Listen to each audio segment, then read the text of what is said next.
beri apa ni kelebihan kepada Nabi kita. Antara hadisnya, fuddiltu 'ala al-anbiya bi sittin. Nabi kata, diutamakan aku daripada para nabi dahulu dengan 6 perkara. Aku dilebih atau diutamakan di atas para nabi-nabi dahulu dan rasul-rasul dahulu dengan 6 perkara. Yang pertamanya, a'taitu jawami'ul al-kalim.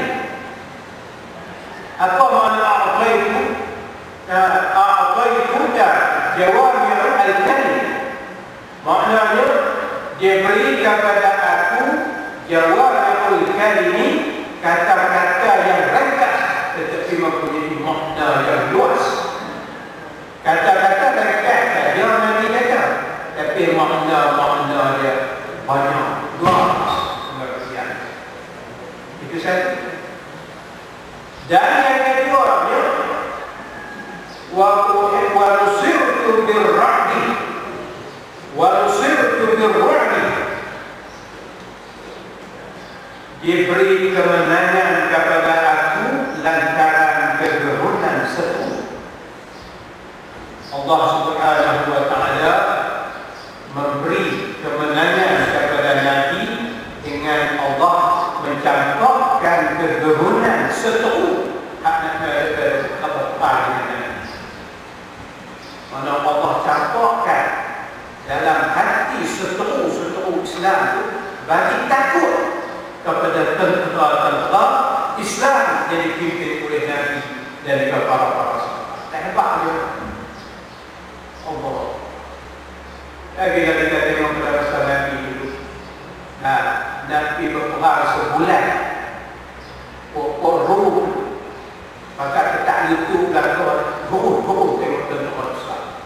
Namah ingat mereka Panglima yang diketuai oleh Khalid bin Walid, pakat-pakat Rum belakang. Allah. Dari dunia ada sudah terbalik sebab kita membelakangi Al-Quran dan Sunnah, dan dunia Islam yang paling takut bila seluruh Islam akan menyerang. Terbalik.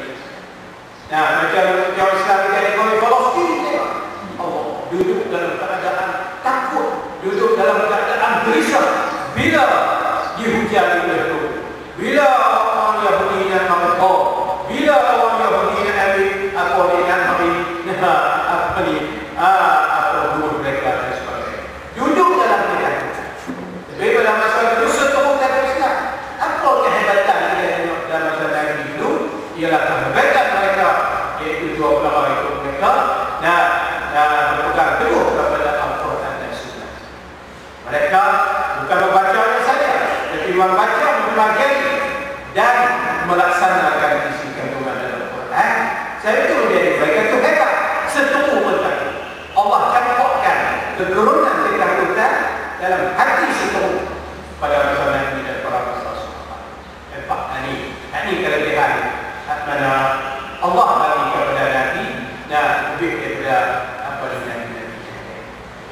Lepas itu yang ketiga adalah uhillat li al-ghanaim. Dihalalkan untukku harta ghanimah, harta rampasan perang. Allah halalkan bagi Nabi dan juga bagi orang-orang yang masuk dalam medan perang. Orang perang, orang naik kuda, dia lain, orang berjalan kaki lain, Nabi itu dapat, itu masalah. Pasal apa kita tengok dalam kitab ini, dia kata ghanimah harta rampasan. Dulu sebelum daripada Nabi Muhammad lagi, Rasul-Rasul dulu dan pengikut-pengikutnya dikumpulkan harta ghanimah. Kemudian Allah turun bagi api daripada langit, Allah akan terbakar habis harta ghanimah. Tak ada boleh kesapa, tak boleh nak bakar harta ghanimah. Rasul-Rasul Tapi apabila sampai kepada Nabi kita, Allah bagi halal untuk at-ta'limah bahagi-bahagikan kepada Rasulullah sendiri dan juga kepada orang yang masuk jual dalam dulu. Jadi Allah bagi tempat hadis, hantar hati dia lagi makan hadis at-ta'limah. Dan yang keempatnya, wa ju'ilat li al-ardu tahuran wa masjida, dan dijadikan bumi untukku itu suci dan tempat mendirikan salat. Mana kita ni di bumi mana kita pergi, kita boleh bersolat suci bersih tempat.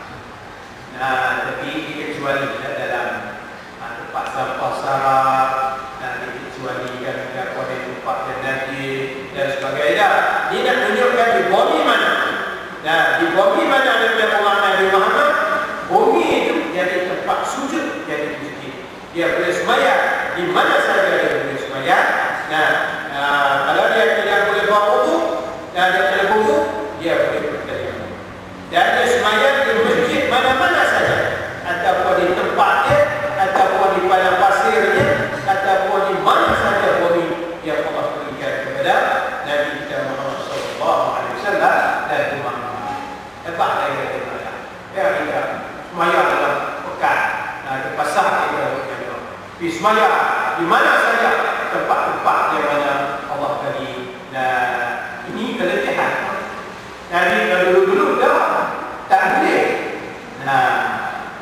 Dan yang kelimanya, dia utuskan aku untuk sekalian makhluk. Wa ursilku ilal khalqi, dan diutuskan aku untuk sekalian makhluk. Jadi Allah hantarkan Nabi ini sekalian makhluknya, orang Arabnya, orang Ajamnya, orang putihnya, orang kuningnya, orang merahnya, orang hitamnya, semua Allah hantar mereka, semuanya. Dan sampai kepada hari kiamat. Sebab Nabi dulu Allah utuskan hanya untuk kaum dia saja. Nabi Nuh Allah utus dia untuk kaumnya. Nabi Saleh untuk kaumnya. Nabi Hud untuk kaumnya. Nabi Lut untuk kaumnya. Nabi Musa untuk kaum Bani Israel. Nabi Isa untuk orang Israel dan sebagainya. Tapi Nabi kita Muhammad SAW diutuskan oleh Allah sekalian alam. Sama ada manusia, sama ada jin. Seperti mana? Firman Allah dalam surah Al-A'raf, ya ayyuhan nas inni rasulullah ilaikum jami'an. Wahai manusia, sesungguhnya aku ini adalah Rasul Allah kepada kamu sekalian. Itu kalau kita tengok. Suatu kita tengok pada masa dulu, ada semua mengatakan bahwasanya Muhammad ini adalah seorang Rasul diutus untuk orang Arab saja. Kita kenal ini pokok Nasrani. Pokok Nasrani kata Muhammad ini bukan